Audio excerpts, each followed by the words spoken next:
Listo. A partir de este momento ya está activada la grabación, entonces ya.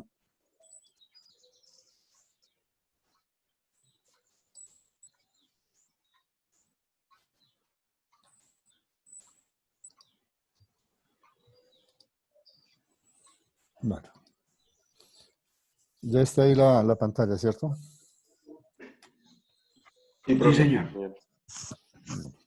Esperemos un par de minutos para iniciar.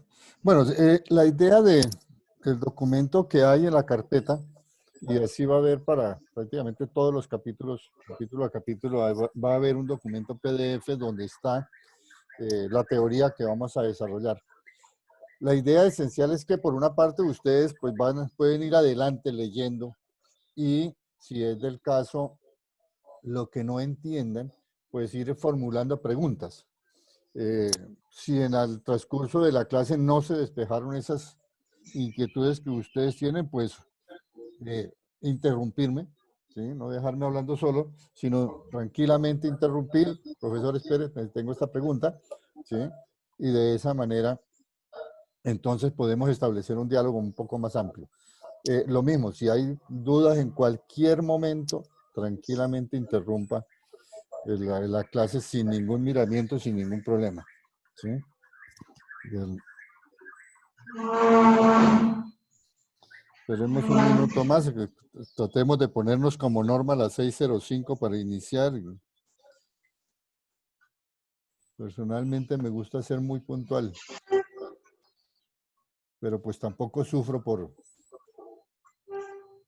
eso.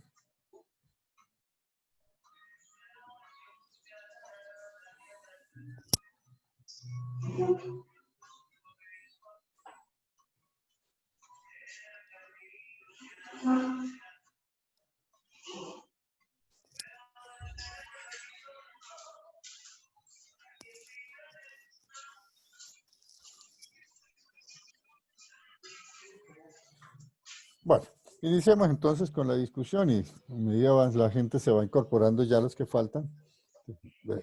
Bueno, la idea esencial que es, dijimos que arrancábamos con discutir o, digamos, replantear un poco aquel modelo con el cual se terminó el semestre pasado las discusiones en la materia que denominamos mecánica, que es el del cuerpo rígido, ¿sí? Entonces la idea es decir, bueno, espérese, el cuerpo rígido, el modelo de cuerpo rígido es un modelo totalmente ideal, ¿sí?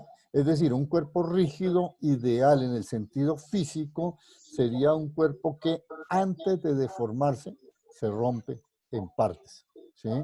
Obviamente eso es un ideal como tal y lo que hay en la naturaleza son cuerpos que se deforman en mayor o menor proporción de acuerdo a las fuerzas que están interactuando con él. Entonces, desde ese punto de vista, lo que hacemos es bueno. Entonces lo que hacemos es pues ir corrigiendo ese modelo tan estricto como el del cuerpo rígido para pasarlo a situaciones más reales, ¿sí? Entonces, digamos que se me ocurrió poner ese ejemplo como lo de un cuerpo rígido normal, ¿cierto? Usual que consideramos como rígido, una bola de billar. ¿Por qué? Porque normalmente, digamos, con las intensidades de fuerzas con la cual una bola es golpeada, pues normalmente uno dice la bola no se deforma, es rígido, lo puedo considerar para esa circunstancia como un cuerpo rígido. Entonces, tranquilamente puedo admitir o puedo asociar que ese es un cuerpo rígido. Y entonces vamos a mirar es bajo qué condiciones vamos a estudiar ese cuerpo, ¿sí? Ese cuerpo nosotros lo vamos a estudiar bajo dos condiciones. Primera condición que vamos a tener es el hecho de que la suma de todas las fuerzas que actúen sobre el cuerpo debe ser cero, ¿sí? Si usted recuerda el concepto del semestre pasado, ¿eso qué implica? El hecho de que la sumatoria de fuerzas sea igual a cero implica que la velocidad de la partícula o del cuerpo rígido en este caso, ¿cierto? Sería constante, ¿sí? Lo que tendríamos sería un cuerpo en movimiento rectilíneo uniforme, ¿cierto? En ese caso, de acuerdo a esa condición. Pero por otra parte, vamos a imponer esta otra condición, y es que la sumatoria de los torques con respecto a algún punto que estoy llamando O fijo al cuerpo, pues sea también igual a cero. ¿Eso qué hace?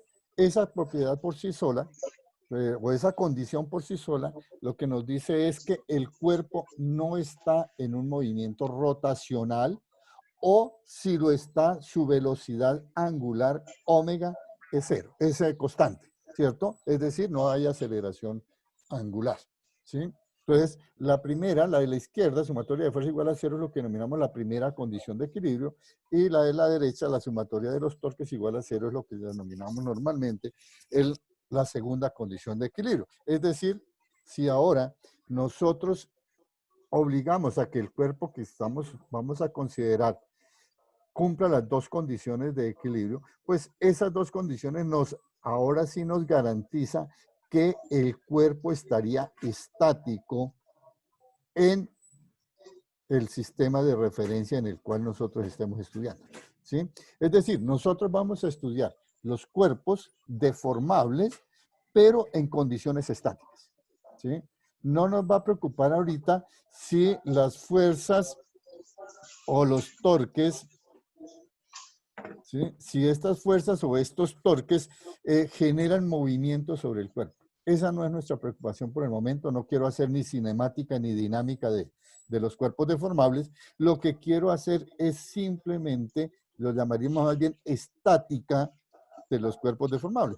¿Por qué? Porque el interés nuestro es estudiar exclusivamente cómo y por qué se deforman los cuerpos cuando están actuando sobre él fuerzas, y obviamente pueden estar actuando también torques. Entonces, digamos, es la primera condición. O sea, todo lo que hagamos en este capítulo va a ser en condiciones estáticas, ¿sí? No vamos a tener situaciones de el cuerpo en estudio en movimiento relativo al sistema de referencia que estemos trabajando.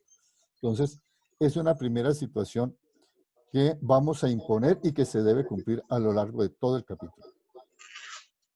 Ahora bien, si nosotros decimos que un cuerpo se deforma, pues lo lógico es comenzar a decir cómo definir y cómo asociar esos conceptos. Entonces, o sea, en ese sentido, yo soy de los que cree al estilo de lo que decía Voltaire.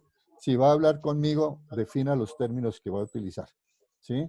Es decir, yo pienso que si uno va a hablar algún concepto, lo primero que debe hacer es buscar la manera de definirlo en la forma más clara posible, ¿sí?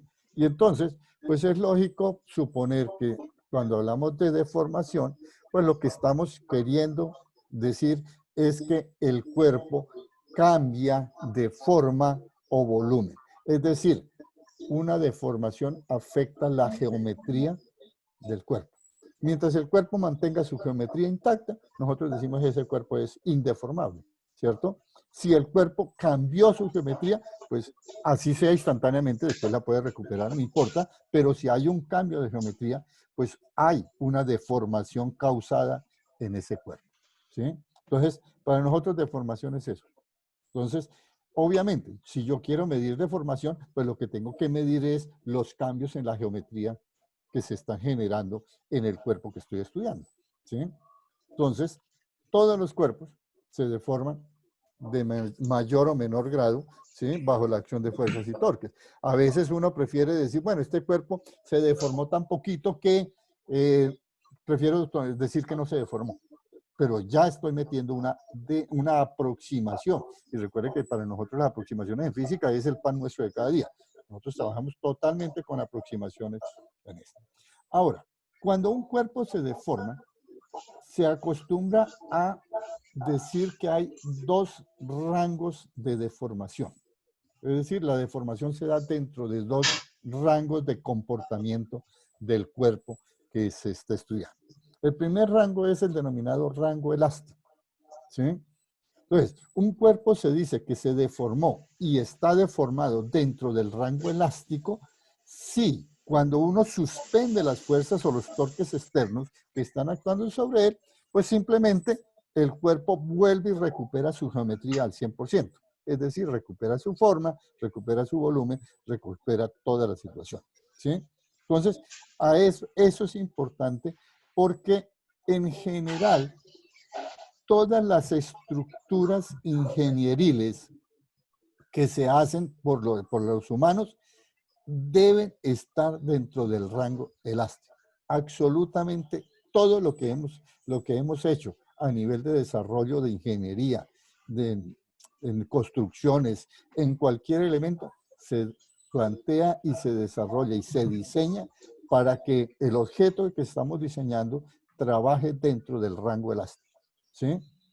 El otro rango, bueno, un ejemplo típico del rango elástico, que ustedes ya lo conocen, es el caso de los resortes, ¿sí? Un resorte que normalmente lo somete a una fuerza, por ejemplo, en este caso a un par de fuerzas de ahí, pues simplemente si yo suspendo la fuerza, ¿sí? La deformación, que sería el alargamiento en este caso, si nos fijamos solamente en la dirección en la cual estoy aplicando la fuerza, ese alargamiento que sufre el resorte, cuando las fuerzas se suspenden, pues el resorte vuelve y recupera al 100% su forma. Así pues que ese sería el rango elástico y ya estamos acostumbrados a pensar en los resortes trabajando dentro del rango elástico. Profe, Sí, digamos. si un cuerpo recupera parcialmente su forma original, ¿se sigue considerando rango elástico? No. Si hay deformación permanente, no es, ya está fuera del rango elástico, por pequeña que sea, ¿sí? O sea, Listo, el profe. rango elástico impone la condición de que la recuperación de la geometría es al 100%, no al 99, no, al 100%, tiene que ser recuperación total, ¿sí? En ese caso sería plástico, ¿ya cierto, profe? Exacto. Si ya se deforma, si hay una deformación, por pequeña que sea, hay un remanente de deformación que queda cuando usted suspende las fuerzas, entonces significa que usted ya se pasó al rango plástico, ¿sí? En el rango plástico, los cuerpos simplemente van quedando deformados lentamente. Cada vez que usted los deformó, los suspendió, generó una pequeña deformación, ¿sí? Vuelve y lo deforma, vuelve y lo recupera, una deformación un poquito mayor, ¿sí? Entonces, ¿cuál es el problema del rango plástico? ¿Por qué digo que toda la ingeniería y todo lo que hacemos en diseño de cualquier tipo de cosa se hace dentro del rango plástico? Mire qué pasaría si se hiciera en el rango plástico. Suponga usted que usted es ingeniero y va a diseñar un puente, ¿sí? Y ese puente usted hizo los cálculos y resulta que no tuvo cuidado y le quedó un puente que trabaja ya dentro del rango plástico, inclusive ligeramente lo que podríamos llamar dentro del rango plástico. ¿Qué quiero decir con eso? Que digamos que el cuerpo no recupera el 100%, pero recupera el 99%, es decir, hay un 1% de deformación que se está quedando ahí pendiente, ¿sí? Entonces, pasa por ejemplo un camión, ¿sí? De los grandes que tenemos de ahí, genera una deformación, pasa, se recupera, pero ese quedó un 1% deformado ya. Pasa el segundo camión, ¿cierto? Porque es de uso permanente y constante.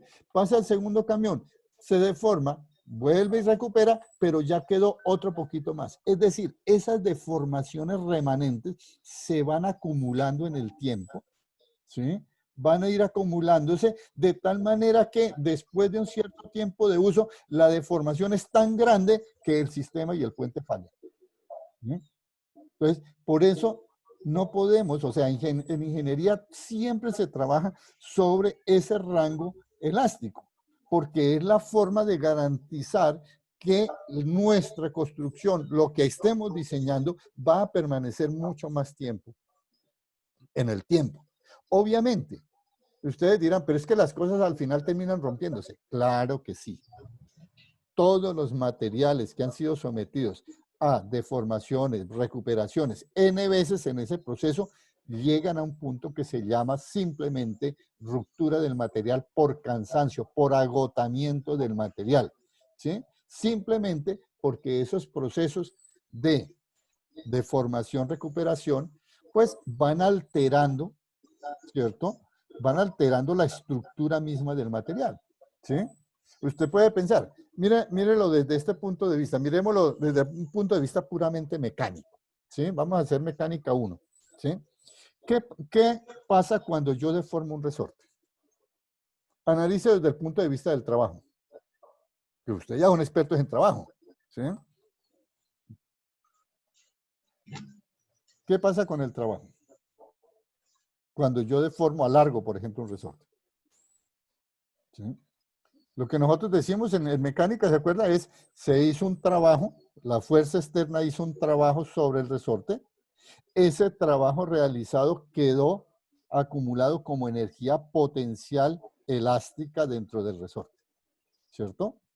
Una vez que el resorte recupera, ¿cierto? Entonces, trata de devolver, ¿cierto? Libera la energía potencial elástica hacia el medio otra vez, ¿sí?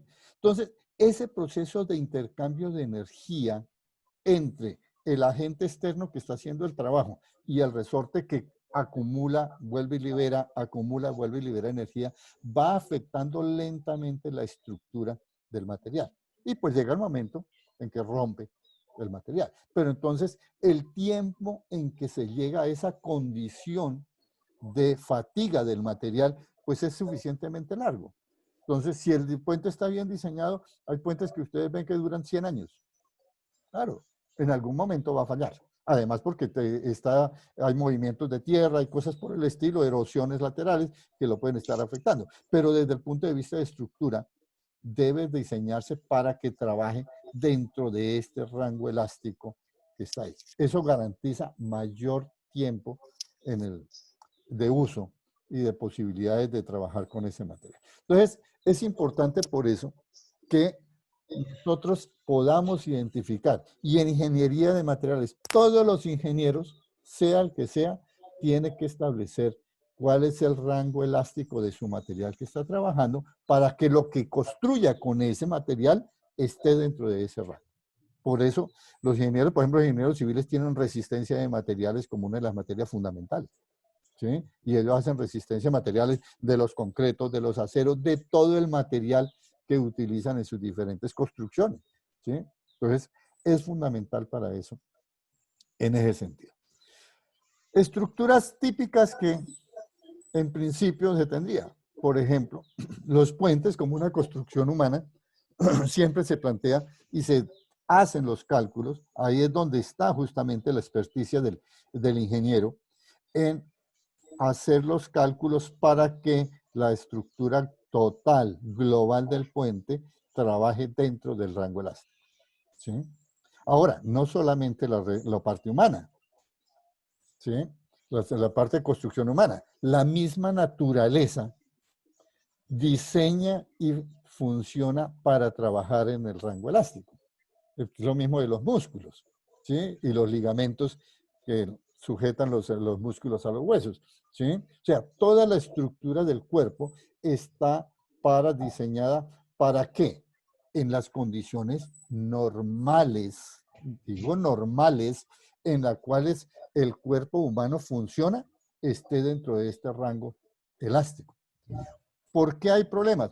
Porque nosotros, por ejemplo, en los deportes o en algunas actividades, pasamos ese rango elástico y entonces el músculo comienza a presentar rupturas, comienza a tener lesiones, ¿cierto? Justamente por eso, porque pasó del rango elástico para el cual está diseñado y está.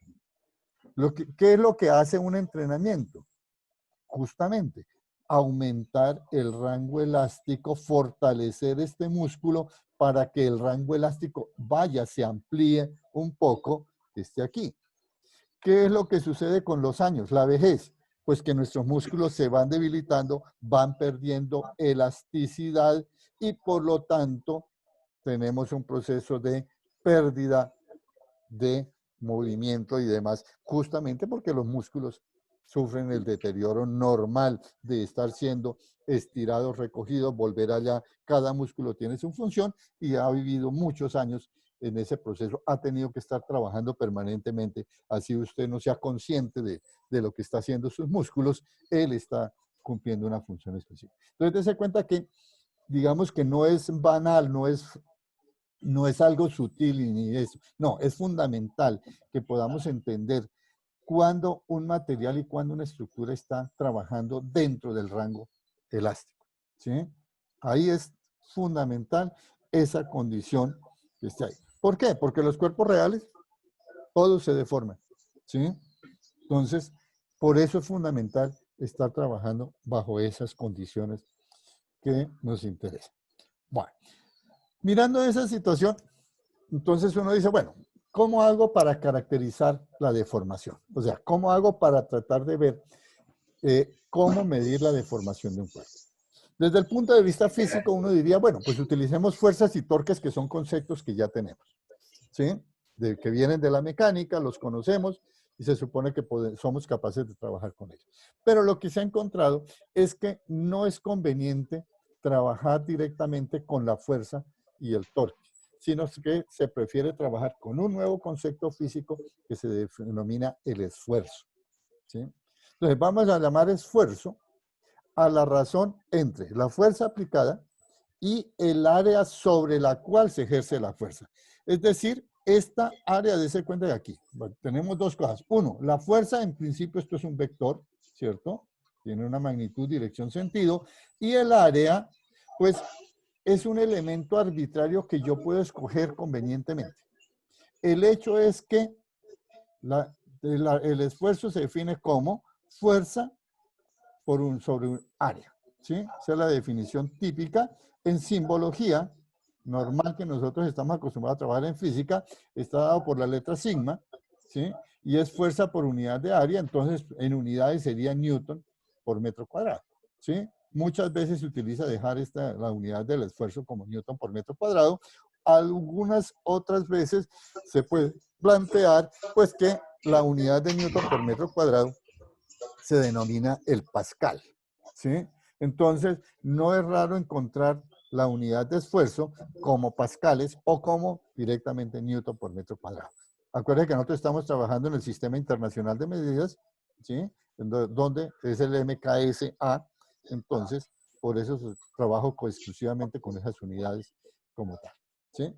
Miremos una situación para tratar de entender qué es el esfuerzo. Entonces, pensemos que tengo una barra, cualquier arbitraria, ¿sí? Y aquí estoy colocando una barra que tiene una sección transversal de tipo paralelepípedo, ¿sí? Donde tiene una cierta longitud, tiene un cierto ancho, tiene un cierto alto, que está ahí, y está siendo sometido a fuerzas que nosotros llamaríamos aquí un par de fuerzas. Estas fuerzas deben ser iguales, de tal manera que la sumatoria de fuerzas sea igual a 0, y el efecto de la fuerza, pues, es deformar a esta barra en esta dirección. Aquí estoy considerando el área.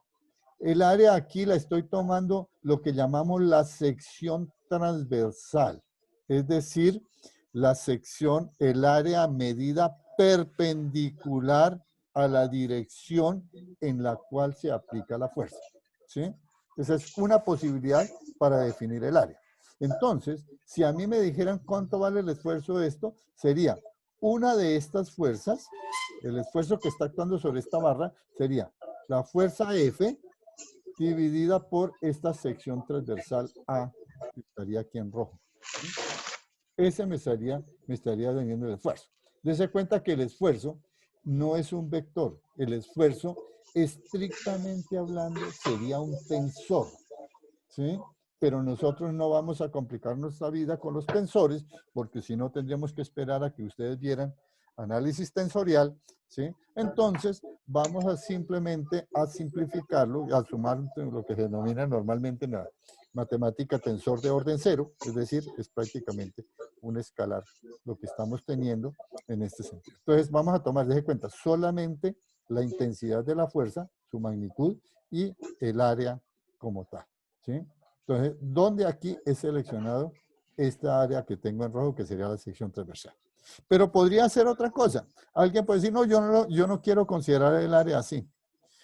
Yo quiero tener la barra, pero ahora se me ocurre tener esta sección, ¿sí? Esta área ahora inclinada, ¿cierto? Y estaría en su derecho. Entonces, aquí puedo decir, esta es un área A, esta es un área A', punto. Entonces, ¿qué sucede? Que si yo tomo esta área que tengo aquí en rojo, ¿sí? Yo puedo, ¿cierto? Por trigonometría, descomponer esta fuerza, que sería como si estuviera aquí, ¿cierto? El vector F. Yo puedo descomponer esta fuerza en una componente normal a el área que estoy considerando y una componente que sería tangencial, es decir, rasante en la misma dirección del área que estoy llamando F sub t, ¿sí? Entonces yo puedo descomponer esta fuerza en dos componentes, una componente normal y una componente tangencial, ¿sí? Eso debido a la forma como tomé esta área. En el primer caso solamente tengo componente normal, ¿cierto? La fuerza es totalmente perpendicular a la sección transversal, o sea, solamente tengo la componente normal. Y entonces puedo definir componentes para el esfuerzo. Es decir, puedo hablar de un esfuerzo normal como la componente normal de la fuerza dividida por el área sobre la que estoy considerando, que en este caso estoy llamando la A', que es toda esta área que está aquí en rojo, en este dibujo. ¿Sí? Y puedo definir un esfuerzo tangencial que sería la componente tangencial de la fuerza sobre esa área A'. Entonces, dése cuenta que yo puedo jugar. O sea, el esfuerzo es un tensor en ese sentido, de que depende de la dirección y de la forma como yo defina el área, puedo comenzar a jugar y sacar componentes. ¿Sí? Entonces, no se haga raro, como digo, a pesar de que dije que esto era un escalar, pero es un escalar que puede ser descompuesto debido a la forma de la fuerza en componentes de acuerdo al área que esté considerando en un momento dado. Obviamente las unidades para cualquiera de los dos sigue siendo el Pascal. Bueno, ¿alguna pregunta en la definición del esfuerzo?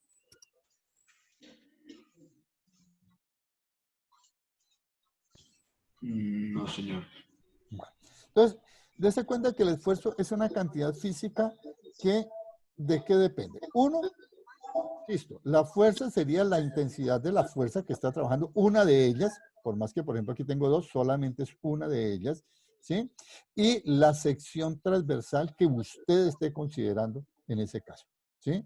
Y si la fuerza tiene una cierta dirección con respecto al área que usted seleccionó, pues puedo descomponer ese esfuerzo en componentes normal, tangencial, correspondientemente, ¿sí? Entonces, desde ese punto de vista, digamos, es el concepto de esfuerzo. Ahora bien, como dije, en general el esfuerzo es una cantidad tensorial, ¿sí? Pero normalmente, pues vamos a simplificarlo. Y para simplificarlo, entonces, lo que hacemos es poner condiciones en el tipo de cuerpo que vamos a trabajar, ¿sí? Nosotros, los cuerpos que vamos a trabajar aquí, de los que vamos a discutir, son cuerpos que cumplen estas dos condiciones. Son cuerpos isótropos y homogéneos. Bueno, entonces, ¿qué es cada cosa? ¿Qué vamos a entender por cada uno de esos dos conceptos? Un cuerpo se dice isótropos. O sea, isótropos viene del griego isos, igual, tropos, dirección. ¿Sí? Entonces, significa que isótropo, un material es isótropo si las propiedades mecánicas, que es lo que queremos caracterizar en este caso, son las mismas independientemente de la dirección en la cual se esté midiendo. ¿Sí?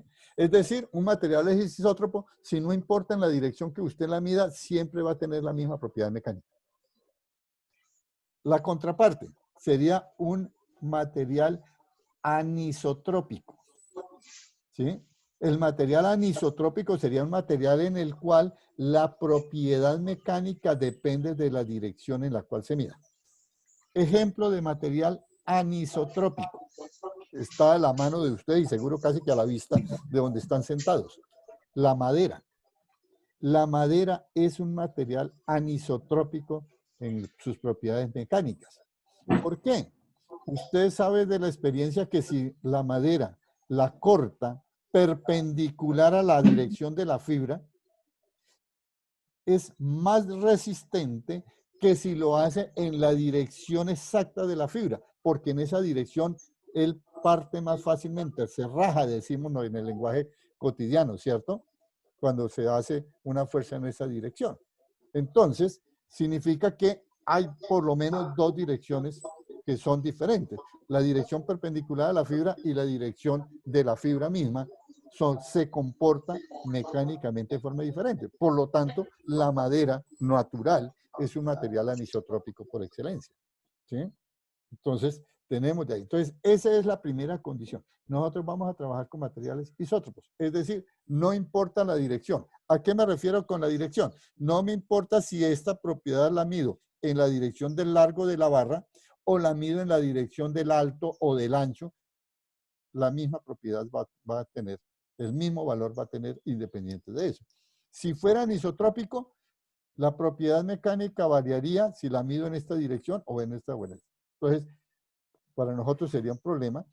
Insisto, los materiales reales tienden a comportarse así y de hecho ustedes más adelante, cuando ya vean cálculo tensorial, van a admirar justamente el esfuerzo como un tensor y se va a llamar el tensor de deformación. Entonces, pero nosotros aquí lo vamos a trabajar en la forma más simple posible que está. Entonces, primera situación, materiales isótropos son los que vamos a trabajar. Es decir, por el momento la madera no nos interesaría estudiarla porque no. O si la estudiamos para esa dirección específica y no miramos la otra dirección porque sabemos que la propiedad mecánica cambia en esa otra dirección. Entonces, primera condición. Segunda condición que vamos a colocar. Y dijimos que el material fuera homogéneo. ¿Sí? Un material se dice, o un cuerpo, se dice que es homogéneo si la densidad es igual en cualquier punto del cuerpo. ¿Sí? Acuérdense que la densidad puede ser definida en volúmenes muy pequeños. La densidad es masa sobre volumen. Yo puedo considerar un elemento diferencial de masa dividido por un elemento diferencial de volumen. Entonces, ¿qué implicaciones tiene esto? El que yo diga que el material es homogéneo, lo que me estoy poniendo una condición necesaria es que todo el cuerpo debe ser hecho del mismo material. ¿Sí? Es decir, no vamos a trabajar con materiales compuestos, que serían inhomogéneos. ¿Sí? Ejemplo, no vamos a trabajar con concreto. ¿Por qué? Porque el concreto, si usted lo ha visto cómo lo funden, pues ¿qué tiene? Tiene acero, varillas de acero, tiene cemento, tiene material particulado, piedrilla que tiene ahí esto. Entonces, es un material que no es homogéneo. La densidad de una columna, por ejemplo, depende del sitio donde esté. Si lo mido en el punto donde está la varilla de hierro, pues tendrá la densidad del acero que esté ahí. Pero si lo mido en el punto donde tengo dentro de una piedrita que está ahí, pues esa es la densidad de la piedra. Si lo mido en otro, está la densidad del cemento. Entonces, es un material inhomogéneo. Nosotros nos vamos a quedar con cuerpos que son isótropos y homogéneos. Es decir, materiales de un solo componente, materiales puros, entre comillas, diríamos, ¿cierto?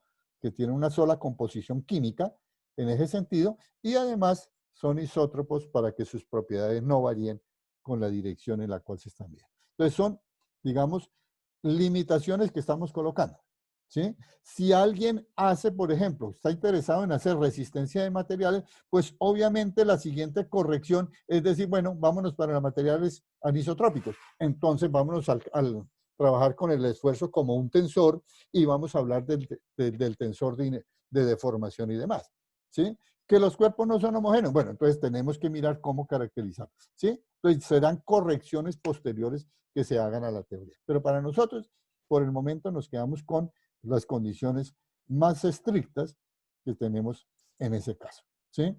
Entonces, como no estamos interesados en trabajar con estructura, es decir, no, yo no voy aquí a trabajar la estructura de un puente, eso se lo dejo al ingeniero civil, lo que quiero analizar es qué pasa con cada una de las varillas que componen el puente, ¿sí? O sea, yo quiero entender y nosotros como físicos queremos analizar qué pasa con eso. Si quisiéramos, podemos analizar la estructura porque tenemos toda la herramienta, pero eso se lo dejamos al ingeniero civil para que esté allá. Insisto, la ventaja de nosotros como físicos es que podemos meter las narices donde se nos dé la gana. Recuerden que nosotros tenemos los conceptos básicos y por lo tanto simplemente después buscar la aplicación y ampliar las cosas para que funcione. Entonces, no vamos a tener, ¿sí? Y vamos a tener entonces nuestras dos condiciones de equilibrio funcional. Esas son, digamos, las aproximaciones que vamos a trabajar, ¿sí? Es decir, nosotros vamos a trabajar con cuerpos deformables que son isotrópicos, homogéneos y que están en condiciones de equilibrio. Esa es nuestra aproximación de trabajo que vamos a tener de aquí en adelante en lo que digamos y vayamos a discutir de deformación. ¿Sí? Entonces, esas son las condiciones, digamos, fundamentales con las que vamos a trabajar. Bueno, ¿qué tipo de deformaciones vamos a estudiar? Obviamente, uno puede pensar que en general los cuerpos se pueden deformar de muchas maneras, ¿sí? Y no pretendo aquí analizar todas las posibles formas en que un cuerpo se puede deformar, ¿sí? Nosotros vamos a estudiar estrictamente tres formas de deformación de un cuerpo. Uno, ¿sí? Que está representado, por ejemplo, por los cables de ese puente, ¿sí? De ese puente tensado, que entre otras creo que es el de Papi Quiero Piña, entre esas, ¿sí? Donde cada cable, en este caso, pues diríamos nosotros, está sometido a un esfuerzo de tensión, ¿sí? Está siendo estirado por las fuerzas que están, a las que está sometido. Entonces hablamos de tensión. Bueno, y de una vez su contraparte que sería la compresión, que es simplemente invertir la dirección de las fuerzas, ¿cierto? Entonces, aquí está, digamos, primera situación que podemos trabajar, ¿sí? Deformación por tensión o compresión. La otra, que a veces no nos detenemos a mirarla, ¿sí? El esfuerzo de volumen. Es decir, pues todos hemos sentido que cuando nos metemos dentro de una piscina, nos metemos bajo el agua tiende a comprimirnos, ¿cierto? Y es lo que sucede, por ejemplo, con los submarinos. Si el submarino está diseñado para trabajar hasta cierta profundidad, es justamente porque a esa profundidad está calculado que el material del que está hecho y el diseño que tiene soporta la deformación que esté causando el incremento de presión debido a la profundidad en la que está, ¿sí? Si el submarino supera esa profundidad, es decir, va más abajo de la profundidad a la cual está diseñado, simple y llanamente el submarino es comprimido, ¿cierto? Entonces sufre un proceso de compresión y tremendamente se termina totalmente deformado el cuerpo y termina dañándose y ahí hay un problema grave. Entonces, todo submarino está diseñado para cierta profundidad y es claro que no puede ir más abajo de donde está. Hay submarinos, ustedes lo han visto por diferentes programas, donde han ido a casi 6, 7 kilómetros de profundidad, las fosas marianas, que es la parte más profunda en el mar, ¿sí?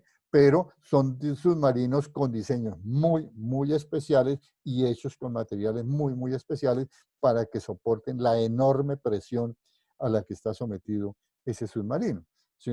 Entonces, esa es una situación. Les dejo una inquietud justamente porque es algo que a nivel de la naturaleza llama la atención.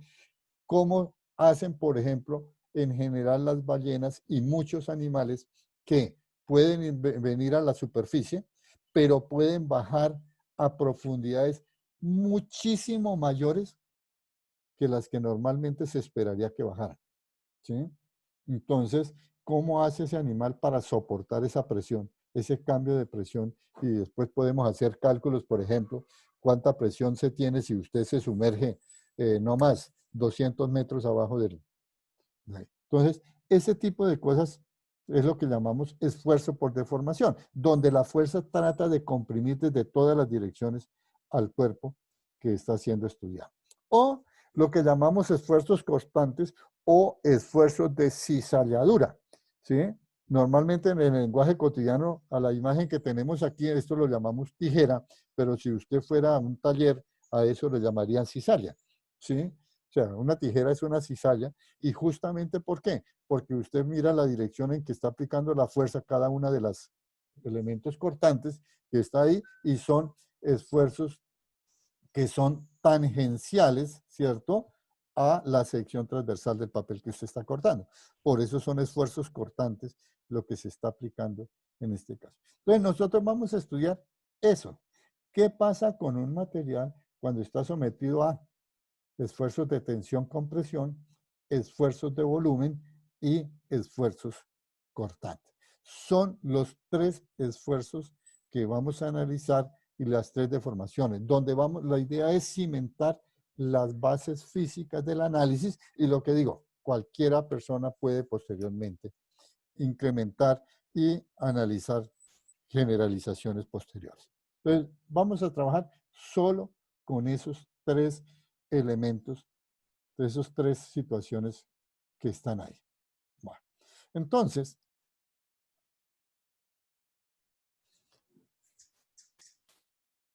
siguiente situación.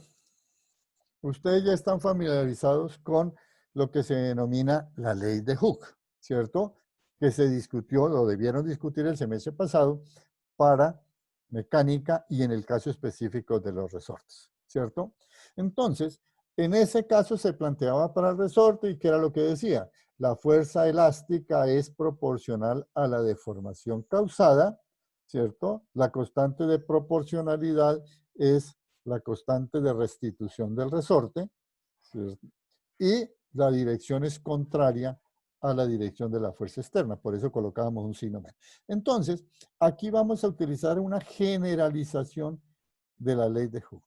Y lo que vamos a decir es que ahora, como vamos a trabajar es con esfuerzos, entonces decimos que la ley de Hooke la podemos expandir a decir que hay una proporcionalidad entre el esfuerzo y la deformación causada en el cuerpo, ¿sí? Es decir, la ley de Hooke, en el sentido como nosotros la vamos a expandir, la vamos a generalizar, no solo en función de la fuerza, sino en función del esfuerzo.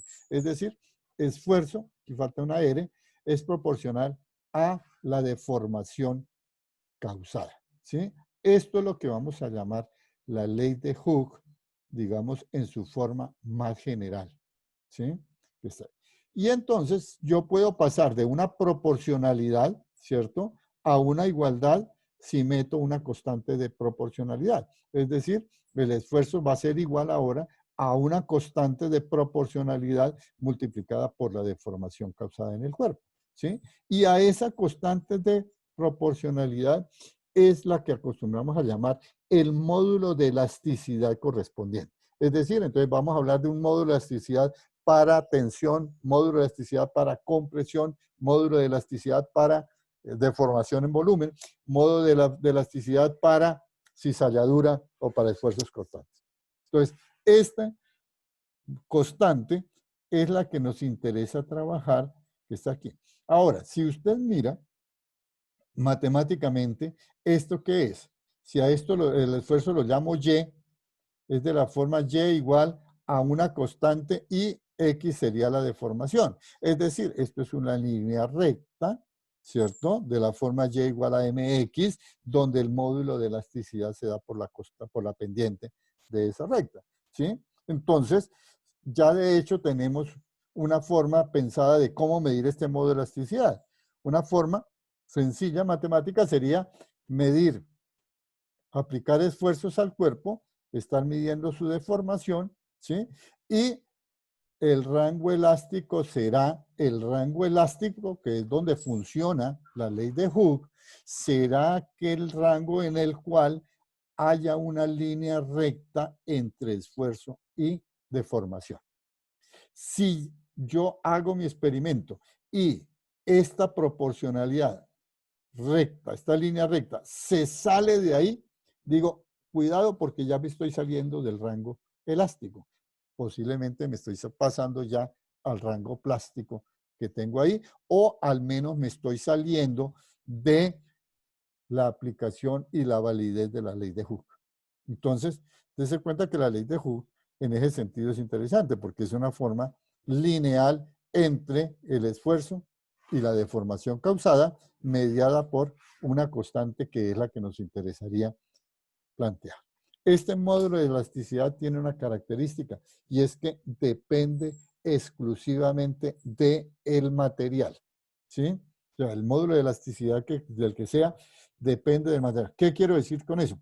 Que hay un módulo de elasticidad para el acero, para para el aluminio, para el cobre. Si esa aleación ya cambia ese módulo de elasticidad y totalmente. Entonces, la ingeniería y la resistencia a materiales justamente se trata de medir estos módulos de elasticidad para todo ese mundo de materiales que se utilizan en ingeniería, ¿sí? Y de hecho, si usted le pone así en Google resistencia de materiales o módulo de elasticidad, ahí va a encontrar un mundo de tablas porque hay tablas para prácticamente valores para cada uno. Entonces, a eso es lo que estamos interesados nosotros en estudiar, medir y determinar el módulo de elasticidad que se tiene en estos casos.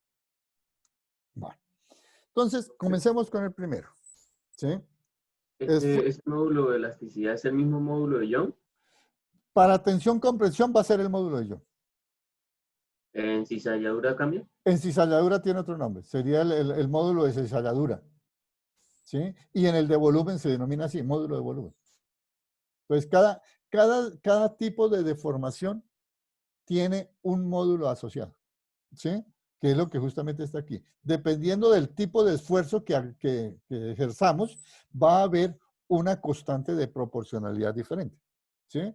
Entonces, si tú cambias el esfuerzo y haces un esfuerzo de tensión-compresión, en ese caso es el módulo de Young la constante. Recibe el nombre, la constante, el módulo de Young. Si el esfuerzo es de volumen, pues esta constante será diferente y se denomina constante módulo de volumen, ¿sí? Y si el esfuerzo es de cizalladura, pues aquí hay otro valor constante y se llamará con módulo de cizalladura, ¿sí? Está ahí. Entonces, dependiendo del esfuerzo, pues hay un módulo diferente, ¿sí? En ese sentido. Bueno, entonces miremos la primera. Esfuerzo y deformación por tensión, ¿sí? ¿De qué partimos? Vamos a suponer que yo tengo una barra, ¿sí? Y esa barra tiene, voy a fijarme, tiene unas dimensiones, tiene un largo, tiene un ancho, tiene un alto, pero voy a fijarme por el momento en la dirección que estoy llamando L sub 0. Es decir, voy a fijarme en cómo varía la longitud L sub 0 cuando yo la someto a esfuerzos de tensión. Entonces, esta barra tiene una longitud inicial L sub 0 y lo que hago es aplicar un par de fuerzas sobre esa barra, ¿sí? Entonces aplico el par de fuerzas, dos fuerzas iguales. Acuérdense que el concepto de par de fuerzas son fuerzas que tienen igual magnitud, dirección contraria, de tal manera que su sumatoria sea igual a 0. Si la dirección de aplicación de la fuerza es una línea recta, pues la sumatoria de fuerza es igual a 0. Y la sumatoria de torques también, puesto que están sobre la misma línea de acción.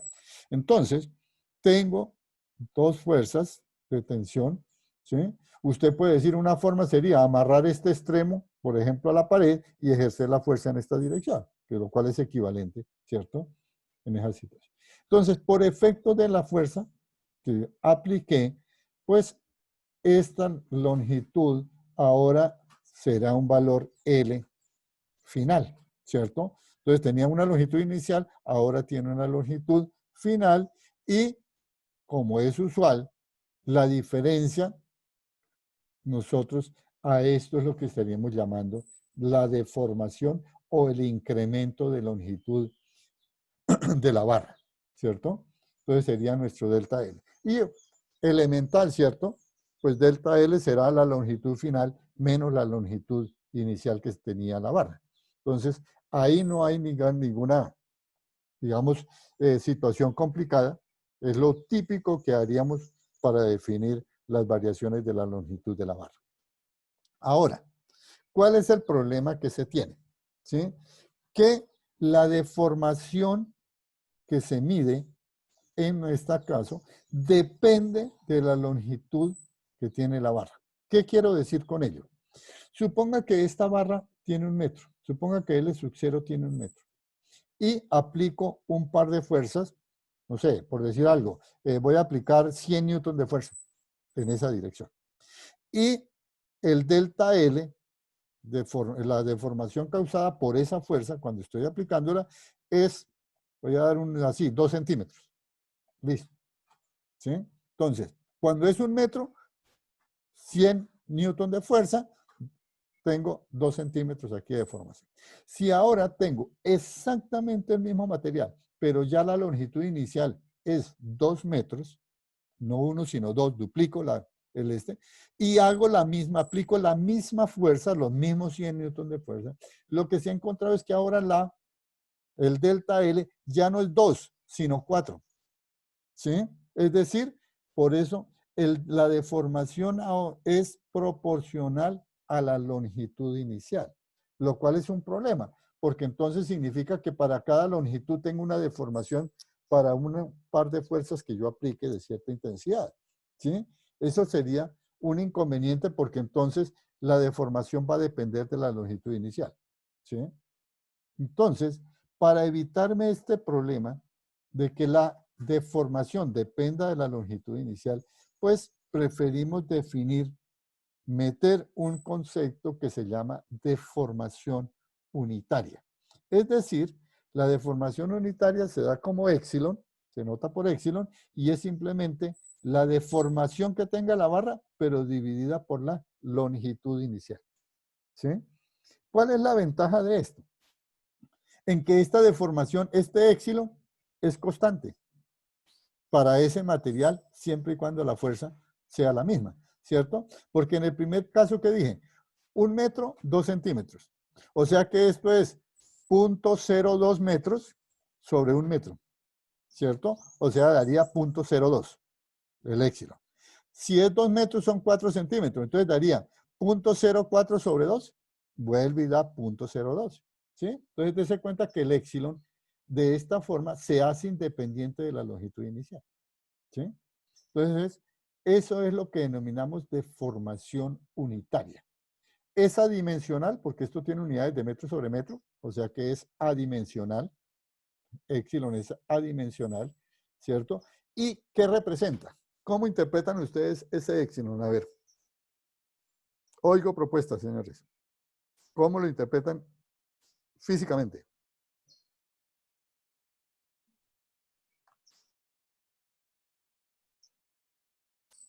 ¿Qué representa ese épsilon?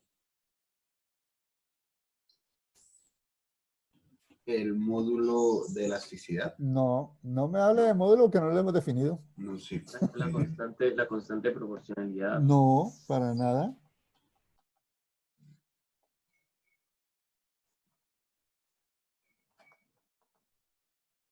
¿Qué me representa épsilon? ¿Qué significa, por ejemplo, que diga, uy, el acero, cuando se le aplicó una fuerza de 100 newton, dio una deformación unitaria de 0.02, como lo estábamos planteando? Ah, el grado de formación. ¿Grado de deformación? No. ¿O porcentaje de formación? Si yo lo multiplico por 100, lo paso a porcentaje. ¿Sí? Entonces, épsilon me representa la fracción de deformación. ¿Sí? ¿Por qué digo fracción? Porque dése cuenta que ese valor, por ejemplo, para el caso que estábamos planteando de ejemplo, este épsilon es 0.02. Si yo lo multiplico por 100, ¿eso qué me daría? 2%, ¿cierto? Entonces, ¿qué quiere decir? Que cuando apliqué una fuerza de 100 newton, el material se alargó en un 2%. ¿Sí? Como era 1 metro, el 2% de 1 metro, pues es 2 centímetros. ¿Cierto? Si fuera de 2 metros, el 2% de 2 metros son 4 centímetros. Dese cuenta que estamos. Entonces, épsilon, ¿qué representa? Representa la fracción de deformación que se ha generado en el material. ¿Sí? Y es independiente de la longitud de onda y por eso me caracteriza perfectamente al material. Entonces, esto es una forma de solucionar este problema que tenemos aquí de la deformación proporcional a la longitud. Entonces, esta deformación unitaria es fundamental, ¿sí? Y es un concepto con el que vamos a trabajar. ¿De acuerdo? ¿Estamos de acuerdo con esa interpretación? Sí, señor. Bueno, Sí. entonces, Hay unos sí. libros que definen la deformación unitaria y el esfuerzo diferente. ¿En qué forma? El esfuerzo lo definen con una S y la deformación unitaria con un delta, pero delta minúscula. Bueno, ese ya es un problema de tipo notacional. ¿Sí? Y ustedes uno debe tratar de mirar no la notación, sino la ¿Qué implica cada letra? ¿Sí? A estas alturas yo espero que ustedes ya no se dejen ligar, porque entonces como el profesor o yo estoy utilizando aquí la notación de formación unitaria Epsilon y el libro me la puso Delta, bueno, entonces me armé una desgracia porque ya me cambiaron las letras. ¿Sí? Como dice por allá, ese es del chiste. Es que yo me lo sabía con otra letra y entonces por eso, no. Importante es qué significa físicamente. Si usted interpreta correctamente qué es lo que dice físicamente, puede representarlo por epsilon, por delta, eso ya es un problema de letras. ¿Sí?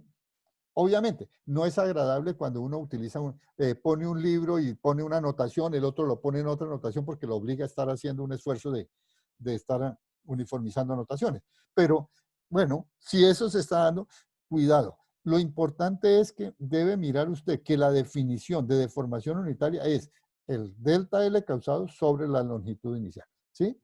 Eso sí debe estar uniforme para cualquier libro. Independiente ya de la letra que utiliza, eso no es problema. Sí, sí, eso sí.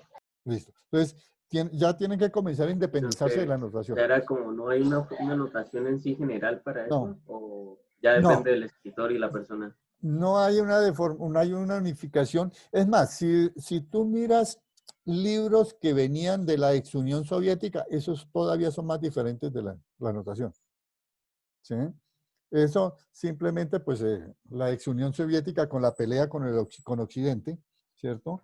Ellos cambiaron la anotación. Es más, allá ya Tomaban había... los ejes diferentes también. Ajá. Ellos trabajan con sistemas de referencia la levógiros. Nosotros somos destrógiros.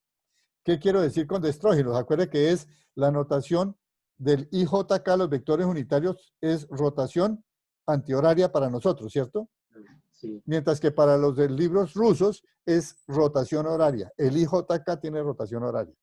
Entonces, pero independientemente de eso, lo que uno tiene que mirar es el concepto físico. ¿Sí? El concepto físico sí es el mismo, independiente de las letras que tú utilices. ¿Sí? Entonces, ahí es donde uno tiene que mirar. Por eso es importante que tú no aprendas letras, aprendas conceptos. La matemática, acuérdese una cosa, la matemática es sencilla si físicamente uno la interpreta, le da sentido allá. Entonces, este éxito es un porcentaje, ¿sí? Si lo multiplico aquí por 100, esto me da un porcentaje de deformación. Y listo, que tendríamos ahí. Entonces, primera situación, deformamos. Ahora, entonces ahora aplico la ley de Hooke, ¿sí? Acuérdense que la ley de Hooke decía que había una proporcionalidad entre el esfuerzo y la deformación. Entonces, lo que hacemos es simplemente decir que el esfuerzo que tengo es proporcional no a la deformación delta L, sino a la deformación unitaria. ¿Sí? Dese cuenta que cambié deformación por deformación unitaria. Ahí sale el módulo de Young. Y este señor, que es la constante, es mi módulo de Young. ¿Sí? Entonces, este módulo de Young caracterizará al material cuando está sometido a esfuerzos de tensión por el momento. ¿Sí? Y dése cuenta que aquí tengo la línea recta, una relación lineal, que es el rango elástico que me está planteando que está aquí. Ahora, ustedes dirán, bueno, pero nosotros vimos allá algo, relacionémoslo con lo que se planteó con el resorte. ¿Sí? Nosotros, ¿qué tenemos aquí? Esfuerzo es fuerza por unidad de área, ¿cierto? Y esto, de acuerdo a nuestra definición, es Y por E, Y por deformación unitaria. Si yo reemplazo la deformación unitaria por su equivalente, es decir, tengo esta expresión. O sea que el esfuerzo es esta ecuación de acá. O si yo despejo de aquí la fuerza, esta área va aquí a multiplicar, me queda que la fuerza es igual al módulo de Young por la sección transversal, dividido por la longitud y multiplicada por la deformación causada delta L, ¿cierto? Si recordamos la ley de Hooke que vimos para el resorte, fuerza, aquí quité el negativo, ¿cierto? ¿Por qué? Porque acuérdense que el menos simplemente dice que la fuerza elástica es en dirección contraria a la fuerza externa.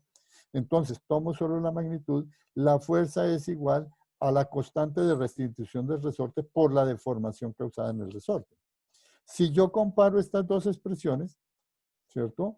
Ambas tienen F y delta L, significa que entonces yo tengo que la constante de restitución del resorte depende de el módulo de Young del material del que está hecho el resorte, depende de la sección transversal y depende de la longitud, ¿cierto? ¿Se acuerda que en mecánica uno le dicen la constante de restitución del resorte depende de la geometría y del material? Mire, de la geometría, ¿por qué? Porque depende de la sección transversal del resorte y depende de la longitud del resorte. Entonces, ahí hay un aspecto de geometría, ¿cierto? Y del material, ¿por qué? Porque el módulo de Young para tensión caracteriza al material del cual está hecho, que está aquí, ¿sí?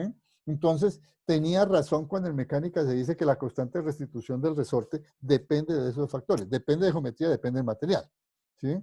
Justamente aquí ya lo vemos en forma más clara la relación que hay entre esas dos constantes, que allá era la constante del resorte y aquí ahora va metido el módulo de Young que se tiene.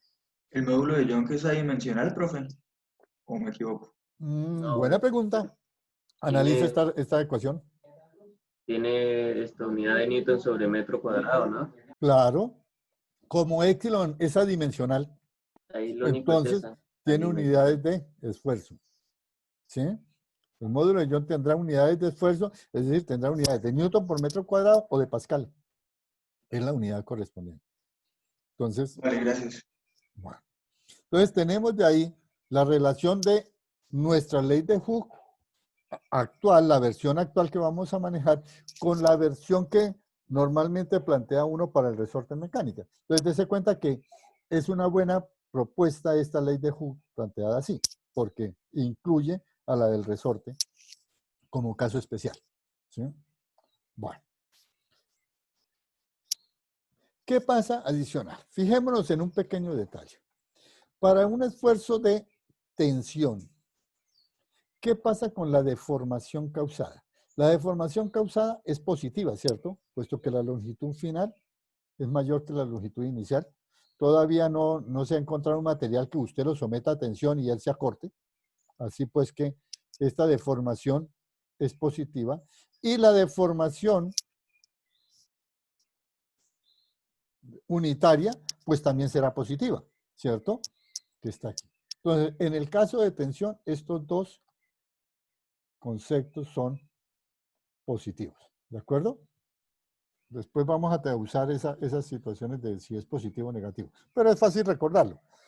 En tensión el cuerpo se alarga, por lo tanto delta L es positivo y consecuentemente la deformación unitaria también será positiva, ¿sí? Bueno. Miremoslo ahora para compresión, ¿sí? Esfuerzo y deformación por compresión. Es decir, partimos de nuestra misma barra, suponemos que tenemos la misma barra con una cierta longitud inicial, L sub 0, solo que ahora yo voy a invertir el par de fuerzas. La acción de la fuerza ahora ya no es de tensión, sino va en función de comprimir, diríamos, a este cuerpo. Entonces, cuando lo comprime, ¿sí? Esta longitud que inicial L sub 0 ahora tiene una longitud menor, ¿sí? Y esto es lo que llamaríamos ahora el delta L, ¿sí? Sería longitud final menos longitud inicial, ¿sí? Que tendríamos ahí, o sea, no estamos cambiando para nada el concepto de deformación para la barra, ¿sí?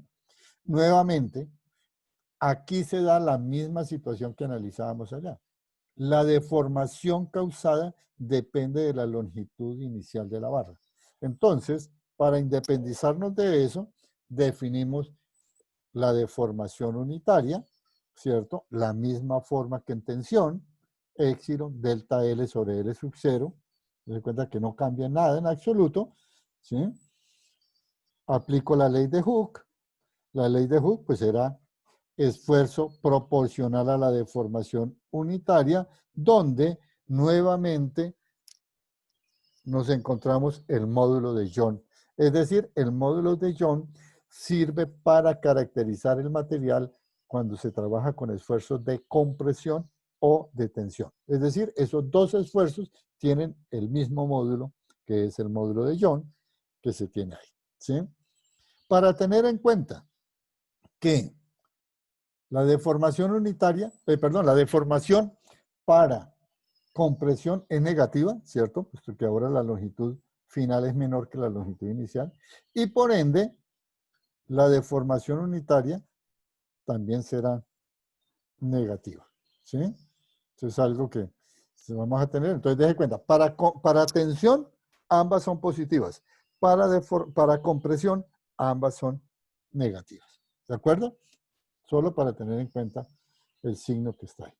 Este, digamos, sería un ejemplo, digamos, de tabla para diferentes materiales. Como digo, hay tablas de tablas, hay todo un mundo de situaciones.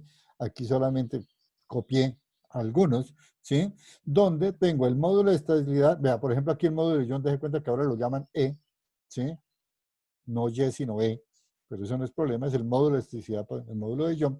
Aquí está dado en mega PSI, donde el PSI es Pundal Square In, o sería, ¿qué sería?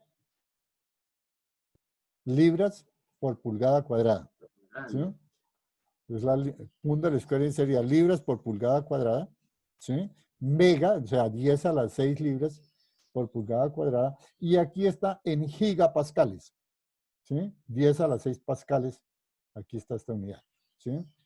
Entonces, hay diferentes valores. Fijémonos en la última columna, ¿sí? Cómo va cambiando el módulo de Young que está aquí. Por ejemplo, dése cuenta que esta es aleación de aluminio. O sea, cuando se habla de una aleación de aluminio significa que tiene aluminio, pero puede tener porcentajes diferentes de otros elementos. Y obviamente, dependiendo de ese porcentaje, va a depender el módulo de Young, ¿sí? Aquí lo colocan como uniformizado a 71.7 por 10 a las 6 pascales, ¿sí? Pero obviamente, si cambia el porcentaje de elementos que se incluyeron en el aluminio, pues este módulo puede cambiar en ese sentido, ¿sí?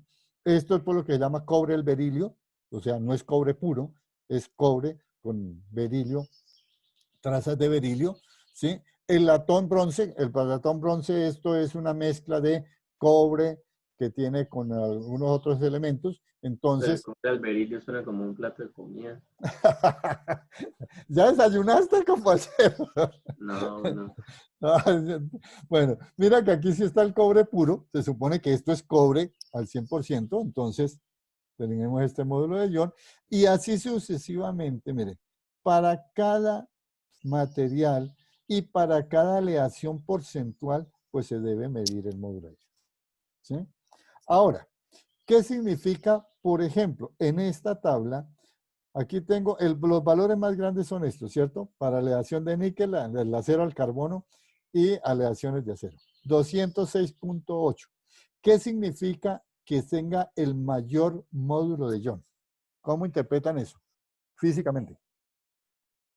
Que la fuerza para deformarlo debe ser mayor, ¿no? Mayor. Exactamente. Que se requiere fuerzas muy grandes para generar deformaciones en el material. Mientras que, si miramos el de aluminio, 71.7 gigapascales o 10 a las 6 pascales, significaría que ese aluminio con mucha menor fuerza se va a deformar más fácilmente, ¿sí? Entonces, el módulo de Young me da ese tipo de información, ¿sí? Me da información de qué tanto, qué tan fácil o qué tan difícil es causar una deformación en el material. Cuanto más grande sea el módulo de Young, significa que más va a aguantar, ¿sí? Menos deformación se irá a generar para una fuerza dada de entrada, ¿sí? Entonces tenemos de ahí los dos primeros, el primer esfuerzo y su módulo de elasticidad planteado acá.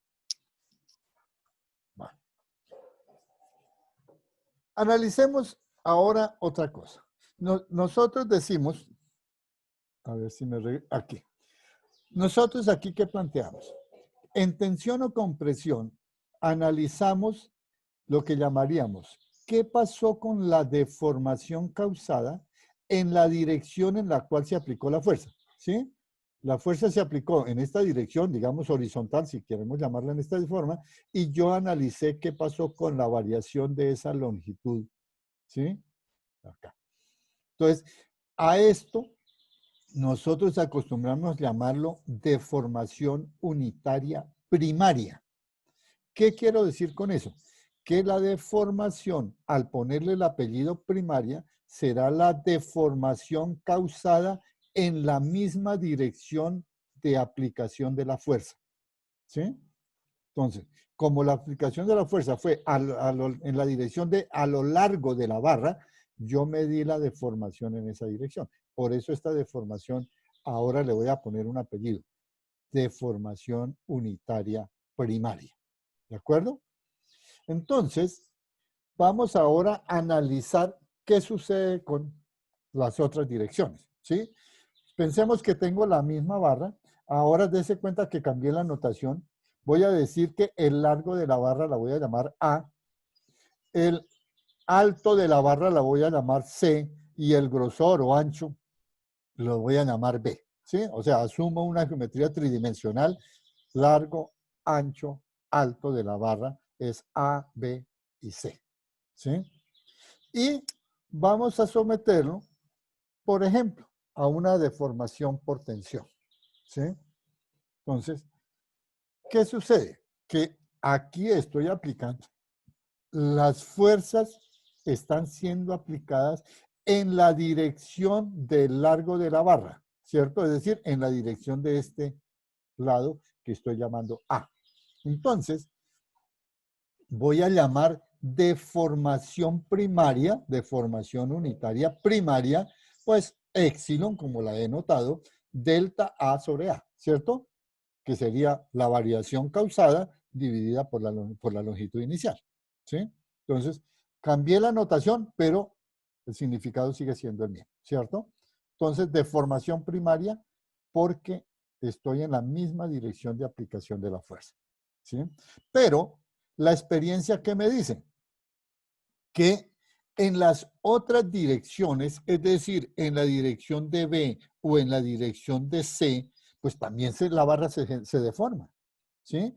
Y entonces a esas deformaciones las llamamos deformaciones inducidas o deformaciones secundarias, ¿sí? Entonces la deformación inducida es una deformación causada en el material, pero en direcciones diferentes a la de aplicación de la fuerza. La que va en la dirección de aplicación de la fuerza será la primaria, épsilon. Y la deformación inducida será para las otras dimensiones B y C. Entonces, lo pongo con el subíndice I, deformación inducida, deformación unitaria inducida, como delta B sobre B, se cuenta que tiene el mismo tipo de definición, o delta C sobre C, ¿sí? Como el material es isotrópico, entonces se supone que las variaciones, los épsilon en estas direcciones son los mismos, ¿sí? Esta puede cambiar porque es primaria, mientras que estas dos tendrían que ser iguales por ser un material isotrópico, porque ambas son deformaciones inducidas. ¿De acuerdo? No, porque alguien puede decir, ¿por qué lo puso aquí como igual? Sí, es igual porque el material que estoy trabajando es isotrópico. Si este material fuese anisotrópico, no podría aplicar esta igualdad que tengo acá, ¿sí? Es posible que fuera diferente. Entonces, por eso tendría que tener cuidado. Pero como la condición que pusimos de entrada es que el material va a ser isotrópico, por eso puedo poner esta igualdad a funcionar aquí, ¿sí? Por favor, tengan cuidado en ese sentido. Por eso es fundamental, insisto, no aprendan ecuaciones letras, aprendan significado físico de esa ecuación que está ahí. Entonces, esta sería mi deformación inducida, ¿sí? Y entonces, a partir de esas deformaciones inducidas o a partir de las deformaciones primarias, se acostumbra a definir otro módulo que se denomina el coeficiente de Poisson o de Poisson, como lo quieran pronunciar, ¿sí? Castellanizado en francés, coeficiente de Poisson, ¿sí? Dado por la relación signo menos entre la deformación inducida y la deformación primaria. ¿Sí? Entonces, dése cuenta que tengo esta definición. ¿Por qué el menos? ¿Por qué meto aquí este menos? ¿Por qué? Suponga que aquí, esto es tensión como tengo la gráfica, ¿sí? Aquí tengo una tensión. Si esto es una tensión, la deformación primaria es positiva, ¿cierto? Por ser una tensión. ¿Y cómo es la deformación inducida? ¿Qué espera que cómo se comporte? Comprime. Sea negativa, ¿cierto? Negativa, sí. Porque entonces, si yo lo estiro, diríamos en el lenguaje cotidiano, si yo lo estiro en la dirección de A, en las direcciones B y C, ese se adelgaza. Entonces, la deformación inducida es contraria a la deformación primaria. ¿Sí? Es lo usual y es lo normal en los materiales. Entonces, como si esta es positiva, la deformación inducida es negativa, entonces pongo el signo menos para que el coeficiente de Poisson sea positivo. ¿De acuerdo? Puesto que este cociente sería, por sí solo este cociente sería negativo siempre, porque ambos tienen dirección, el signo contrario. Entonces pongo menos para que se dé la dirección. Es decir, en un material normal, la deformación primaria y la deformación inducida tienen signo contrario. Si el uno es positivo, el otro tiene que ser negativo. ¿Sí? Cuidado porque a veces la gente dice, no, pero ¿qué tiene que ver un signo? Ojo, físicamente eso significa mucho desde el punto de vista físico. ¿Qué pasaría si la deformación primaria y la deformación secundaria, si estas dos tuvieran el mismo signo? Físicamente, ¿qué pasa? Sería negativo. Bueno, no tendría sentido. A ver, pero Con la ley de ¿qué pasaría en el material? Pues se estaría pues estirando, ¿Tuvieran el mismo signo? pero, No, pues estaría pero cuando por los usted lo lados estira, estaría también se estirándose por estaría los estirando otros lados, también. no tendría Exacto. sentido. Pero así Bueno, la materia no Aumenta aumenta. su volumen, ¿no? exactamente. Sería, si ambas tuvieran el mismo signo, positivo, positivo, ¿qué pasaría? Que usted diría, uy, estiré el material, ¿cierto? Como pasó aquí, y resulta que en la otra dirección también se agrandaron las dimensiones. Magia. El susto que se pega a uno si eso pasaría, ¿no? Entonces, esa no es lo que sucede. En la naturaleza nosotros vemos es que si yo estiro en una dirección, en la dirección perpendicular, eso se me reduce, ¿sí? Entonces, dése cuenta que el no ser consciente de ese menos, insisto, matemáticamente, un signito, sí, que es ese detallito de un signo, sí, pero físicamente tiene mucho. Está violando la naturaleza nomás, ¿sí? No, ligero, un simple detalle, ¿sí? Entonces, por eso es que tenemos que ser cuidados. ¿Sí? Pues es que nosotros en física tenemos que ser muy cuidadosos con lo que planteamos, porque un hecho matemático tiene unas implicaciones físicas muy duras. ¿Sí? Entonces, por eso nosotros tenemos que ser muy, muy cuidadosos en los signos. ¿Sí? Porque la interpretación física puede ser tan drástica que puede violar la misma naturaleza. Entonces, dése cuenta que no es un pequeño detalle lo que está ahí. ¿Sí? Entonces, si al definir el coeficiente de Poisson, entonces se me vuelve positivo, y si yo multiplico y divido por el módulo de Young, arriba y abajo, numerador y denominador, pues lo puedo expresar en función de esfuerzo inducido y esfuerzo primario, ¿sí? Con el signo menos.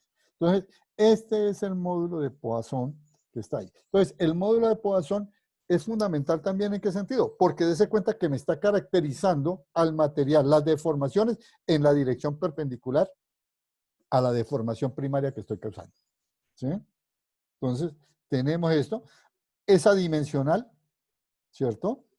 Porque nuevamente se define en función de dos términos adimensionales.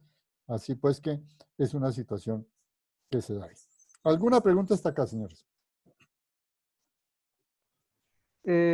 Pues no sé si sea una observación válida, pero o sea que al ejecutar una deformación primaria, las deformaciones inducidas se ejecutan de tal forma que se mantiene el volumen del objeto para así mantener su propiedad de homogeneidad. Buena pregunta.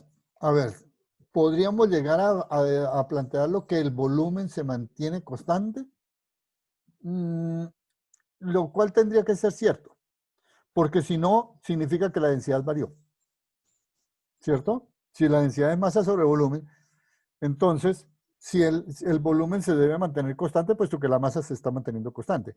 Entonces, necesariamente tendríamos que mantener el volumen constante. ¿Y eso qué significa? Que si en una dirección las dimensiones crecieron, pues en las otras direcciones tendrá que disminuir para que el volumen se mantenga en esa constante. ¿Sí? Entonces, ese es un buen razonamiento en ese sentido. ¿De acuerdo? Bueno. Sí. Entonces, aquí lo pongo más, lo resalto, ¿sí? Tener en cuenta el signo de las deformaciones inducidas, que siempre será contrario al de la deformación primaria. ¿Sí? Profe, ¿y el coeficiente de Poisson, qué es lo que en sí representa? El coeficiente de Poisson me estaría diciendo qué tanto se deforma en la dirección perpendicular a la deformación primaria. ¿Sí? Entonces, en comparación con la deformación. Con la comparación primaria. ¿Sí? Entonces, el coeficiente de Poisson tiene que ver con las deformaciones perpendiculares, en este caso, a la deformación primaria. ¿Sí? Entonces, un material, después vamos a ver qué valor puede tener porque se cuenta que esto es un número. ¿Sí? La pregunta lógica es, ¿ese número puede ser tan grande como allá del orden de 10 a la 6 o cosas así? Y la respuesta es no. Este número, vamos a ver luego que este es un coeficiente que su máximo valor puede ser 1/2. ¿Sí? No puede ser más de 1/2. Por el momento, como digo, no le puedo justificar aquí por qué tiene que ser 1/2, pero ya miraremos más adelante. Pero igual él siempre es pequeño. Sí, es muy pequeño. O sea, si uno analiza, pues la deformación secundaria es pequeña y, la primaria pues es un poco más grande que la secundaria, pero tampoco es que lleguen a 1 o así. Exactamente. Si estas deformaciones fueran iguales, el máximo valor sería 1. ¿Cierto? De ahí. Pero aún así, el valor Poisson ni siquiera alcanza a ser 1/2. Si fuese 1/2 ya sería problemático, físicamente sería violatorio. Pero, como digo, más adelante lo vamos a ver. Ah, ¿sí? ok. Es un número pequeño, menor de 1/2. Bueno. Miremos el otro esfuerzo hoy. Entonces, esfuerzo y deformación de volumen. Partamos de eso. Pensemos que tenemos un cubo, ¿sí? Que tiene un cierto volumen V sub 0 y que está sometido a una presión P sub 0. Es decir, suponga que el volumen está a presión atmosférica, o sea, está en el aire, lo tenemos aquí a cualquier nivel, y estoy llamando que esa presión, por más que nosotros normalmente no le pongamos atención, pues nosotros estamos siendo sometidos a una presión, que es la presión atmosférica, que es la ejercida por el aire sobre nuestro cuerpo, que después, más adelante, vamos a discutir y medirla y todo lo que queramos hacer. Pero somos conscientes de que todo cuerpo que esté en el medio ambiente, pues está sometido ya de por sí a una presión P sub 0, que mínimo es la presión atmosférica, y pues tiene un volumen V sub 0 que depende de las condiciones del sistema. Entonces, ese V sub 0, si esto fuera un cubo, pues sería la arista al cubo y cosas así. ¿Sí?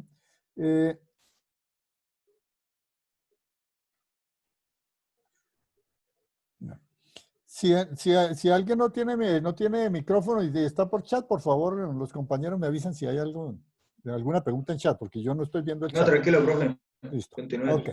Bueno, confío en ustedes. Entonces, tengo esa situación. Entonces, y suponga, por ejemplo, que cojo ese cubo, tomo el cubo y lo profundizo en una piscina, en un sitio donde la presión se pueda aumentar. ¿Sí? Entonces, inicialmente tenía una presión P sub 0, ahora está sometido a una presión P, por ejemplo, que es mucho más grande. Lo normal que uno espera es que, obviamente, el volumen se reduzca. por efecto del incremento de presión. Entonces, en rojo tengo, digamos, punteado lo que sería el volumen inicial y ahora ese material pues sufrió una deformación y ahora tendrá un volumen B sub 0. Entonces, nuevamente, yo podría definir las variaciones del volumen, delta B, volumen final menos volumen inicial, no sería inconveniente, ¿cierto? Pero nuevamente, para evitarme el problema de que esta variación depende del volumen inicial, entonces prefiero definir una deformación unitaria, ¿sí? Entonces la deformación unitaria aquí será delta B sobre B sub 0, ¿sí? Nuevamente, esa deformación unitaria me está representando la fracción de volumen que se ha deformado o que se ha disminuido el material, ¿sí? Si aplico la ley de Hooke, entonces ahora hay una proporcionalidad entre el esfuerzo y la deformación unitaria. Lo llamo B ahora, donde B es el llamado módulo de volumen, ¿sí? Fijémonos primero acá en la que tengo en amarillo, ¿sí? Luego miramos esta otra ecuación. Entonces, en amarillo, ¿qué tengo? Primero, ¿por qué tengo que poner este signo menos? ¿Sí? Entonces, este menos se pone porque ¿qué relación hay cuando yo incremento la presión con la variación de volumen? Va disminuyendo. ¿Qué tipo de relación hay? Cuando yo incremento la presión, ¿qué pasa con el volumen? Disminuye. Se reduce. O sea que tengo una relación inversa, ¿cierto? A mayor presión, menor volumen. Entonces, el menos se pone para que este se vuelva positivo. Es decir, este épsilon es negativo, ¿cierto? Porque el volumen final es menor que el volumen inicial, este épsilon es negativo, y entonces se utiliza meter el menos para que B sea una constante positiva, ¿sí? Entonces aquí tengo B como una constante positiva y por eso se pone este signo menos, que está aquí. Ahora, si yo despejo B de esta expresión, que sería esfuerzo sobre esto, y teniendo en cuenta que ¿quién es el esfuerzo? El esfuerzo sería el delta de P, ¿cierto? Entonces, es el incremento de presión, entonces despejo y por eso me queda este B. Lo escribo así específicamente en esta ocasión. ¿Por qué? Porque a veces se acostumbra a plantear otra expresión o escribirlo de otra manera, es la constante K, ¿sí? La constante K que se define como 1 sobre B, es decir, el inverso del módulo de volumen, ¿sí? Que si yo lo despejo aquí matemática, su inverso es esto, esta expresión que tengo acá, y se cuenta que es negativo, como tal. Y esa constante K se plantea o se denomina el módulo de compresibilidad isotérmico, ¿sí? Ustedes dirán, bueno, ¿y para qué carajos, por qué se trabaja con uno u otro en un momento dado? Normalmente el módulo B se da para los materiales sólidos, ¿sí? Tiende a hacer eso, o para los líquidos. Mientras que para los gases tiende a hablarse más es de el módulo de compresibilidad isotérmica, que es el inverso de B, ¿sí? Entonces, son dos constantes, ¿sí? Que caracterizan a dos sistemas. Normalmente, como digo, vamos a ver en las tablas que este está más para sólidos líquidos y este más para eso. Pero al fin y al cabo, el uno es el inverso del otro, ¿sí? Entonces, Pero en el este caso, esfuerzo, perdón, en este caso el esfuerzo es esto, el cambio de la presión sobre el volumen. sí, cambio de presión sobre el cambio. Porque el esfuerzo es delta P. Porque es que, ¿qué es una presión? La presión es fuerza por unidad de área. Entonces, La presión. la presión. Entonces, en este caso, el incremento de presión es un esfuerzo ya de por sí. ¿De acuerdo? Ya ahí solo se tomaría el cambio El en la delta P. presión. Sí, el día del delta P. O sea, aquí ya hay una presión P final, aquí hay una presión inicial P inicial, entonces se toma el delta P. ¿Sí? Es el delta P sobre la deformación unitaria. Entonces tenemos esos dos, como digo, pero están perfectamente relacionados. El módulo de volumen es simplemente el inverso del módulo de compresibilidad isotérmico o el módulo de compresibilidad isotérmico el inverso del módulo de volumen. ¿Sí? Aquí hay dos tablas para que ustedes vean la situación. ¿Sí? Módulo volumétrico para diferentes materiales. Mire, aluminio, este es el B, módulo volumétrico. ¿Sí? 7 por 10 a la 10 newton por metro cuadrado o pascales, ¿no? Que está ahí. Entonces, deje cuenta que se puede plantear. Agua y mercurio son líquidos y se cuenta que se da el módulo volumétrico. ¿Sí? Y en cambio, aquí tengo ahora en función del disulfuro, me doy cuenta que aquí estos todos son líquidos y está el módulo de compresibilidad. ¿Sí? Pero es simplemente, se da cuenta que el de agua contra si están bien medidos, porque puede estar tomado de diferentes libros, puede haber pequeñas diferencias. 0,21 por 10 a la 10, su inverso, ¿sí? Debe dar. Si está bien hecha la conversión, este es el inverso de este. ¿Sí? Entonces, que está ahí. Y aquí deje cuenta que está en función de atmósferas. Eso es otra unidad que más adelante vamos a ver, que vamos a discutir. Entonces, son tablas específicas que se dan para cada uno de estos módulos. Nuevamente, ¿qué significa que un material tenga un módulo volumétrico grande? ¿Sí? En este caso, ¿sí? Pues como estamos hablando de compresibilidad, o sea, prácticamente si usted mira, el módulo, esto es un proceso de compresión, ¿cierto? Lo que se está haciendo. Entonces, lo que estaría diciendo es, si este tiene un módulo volumétrico grande, por ejemplo, aquí se cuenta que todos son del orden de 10 a la 10, pues son materiales que son prácticamente incompresibles. Es decir, la deformación es muy pequeñita, aún para fuerzas muy, muy grandes. ¿Sí? Y ahí.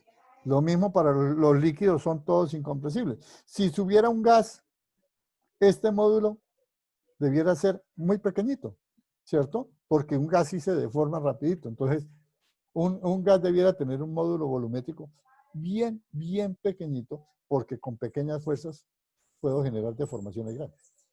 Entonces, tenemos de ahí ese módulo de compresibilidad o el módulo volumétrico como tal. Bueno, nos quedan unos 10 minuticos. Quiero dejar ahí para dejar para el martes esfuerzo y deformación de corte, ¿sí? En ese sentido. Bueno, ¿alguna pregunta hasta acá, señores? No, señor, pues ya lo que uno tenga que Entonces, estudiar ahí por aparte. de esta manera se puede medir la tensión superficial de los líquidos. No. La tensión superficial después vamos a discutirla justamente para entender qué es la tensión superficial y cómo medirla. No tiene nada que ver con la tensión superficial. ¿En qué sentido? Porque es que la tensión superficial es una propiedad de la superficie del líquido, ¿cierto? Mientras que el módulo volumétrico es una propiedad en volumen, es decir, es de todo el material, porque cuando usted lo comprime está afectando todo el volumen que tenga, ¿sí? No es solamente la superficie, que por efecto de si varió la superficie, de acuerdo, pero no es la idea, ¿sí? En ese sentido. Una pregunta que no está aquí. Normalmente uno piensa físicamente que el material está siendo sometido a un incremento de presión, ¿cierto? Porque es lo usual, cuando usted se mete en la piscina, cuando está aquí. ¿Cómo piensan un experimento en el cual yo tengo, por ejemplo, este cubo de materia, por ejemplo, acero, pero yo no quiero hacer el experimento con incremento de presión. Quiero hacer un experimento con disminución de presión. Señores, ¿cómo pensarían ese experimento? Una cámara de vacío, ¿no?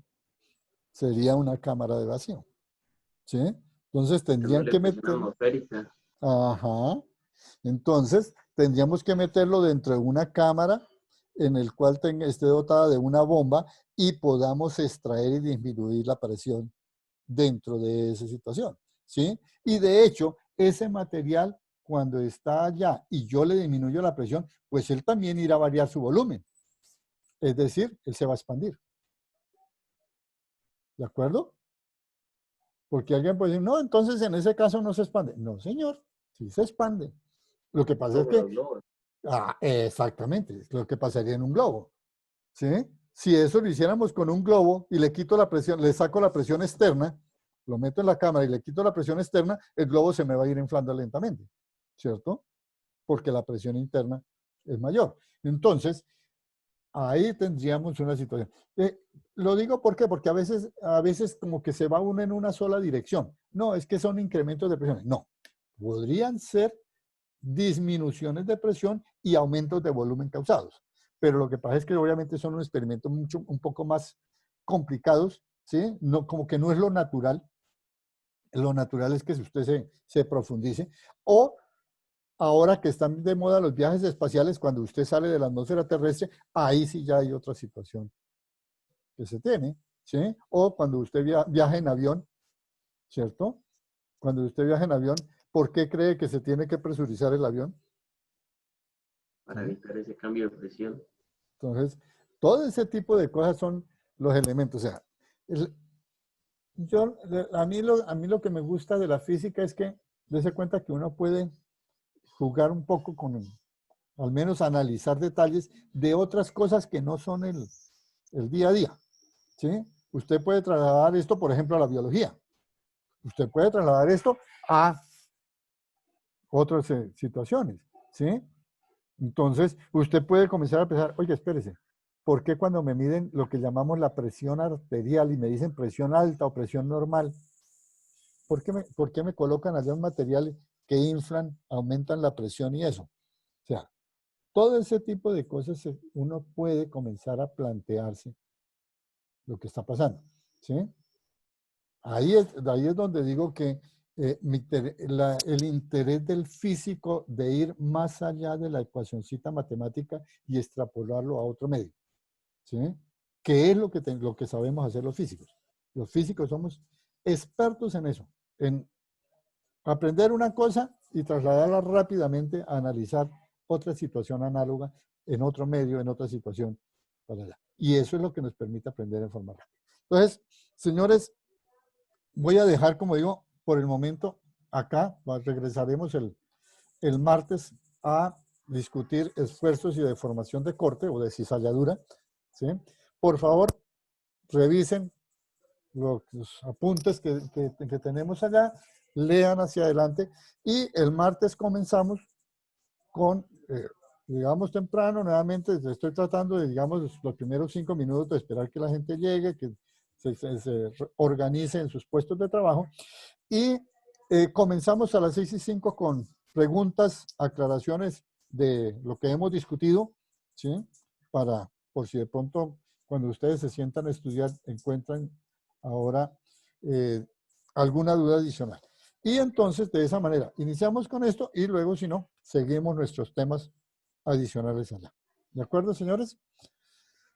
Profe, después de cizalladura, ¿qué es lo que sigue? Después de cizalladura vamos a comenzar a mirar dos cosas. Uno, que es cómo están relacionados esos 3 módulos o esos 4 módulos realmente que vamos a plantear, el módulo de Yohn, el módulo de coeficiente de Poisson, el módulo de volumen y el módulo de cizalladura, cómo se relacionan. Y luego una discusión general de cómo hacer experimento, cómo sería un experimento para una situación de estudio de un material, ¿sí? Y ampliar un poco lo que se llama las curvas de esfuerzo de deformación, ¿sí? Para un material cualquiera arbitrario. Entonces, ahí podemos discutir un tipo de cosas. Y al final vamos a discutir algo que es relativo a las gomas, ¿sí? Que usted sabe que la goma o los elásticos, lo que llamamos nosotros elásticos, ahí son siempre de tipo diferentes, por algo será. Entonces, en ese sentido, pues vamos a discutir, a hacer una discusión general y dejamos ahí, digamos, en ese aspecto, ¿de acuerdo? Entonces, señores, nos vemos el próximo martes. Revisen preguntas por correo, lo que quieran, para ir discutiendo. Profe, Sí, ¿las dime. clases usted las sube en el día de hoy? ¿La clase de hoy? Digamos, Sí, sí. está claro. Ahorita, tan pronto yo salga, el sistema me hace conversión a MP4 y entonces yo la subo allá a la bandeja, a la carpeta.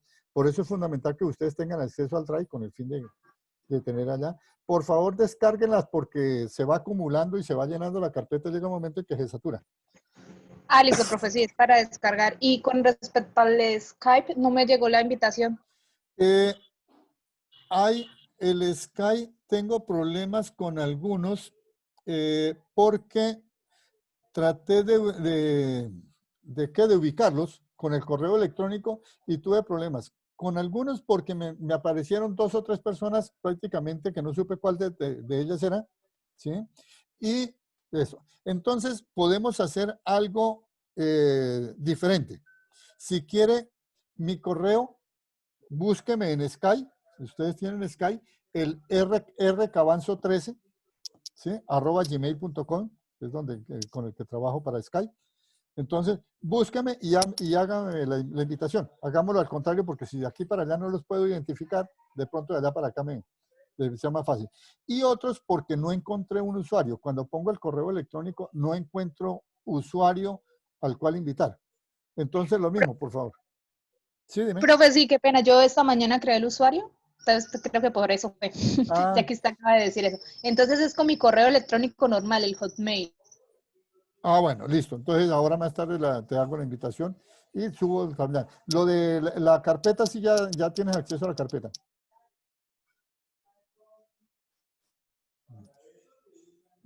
Bueno, señores, entonces nos vemos el martes. Por favor, lean, manténganse leyendo, manténganse pendientes de esto. Entonces, feliz resto de día y feliz fin de semana. Igualmente, Listo, profe. Igualmente, Hasta hasta luego. luego. Hasta que la luego. pase bien, Profe, chao. hasta luego.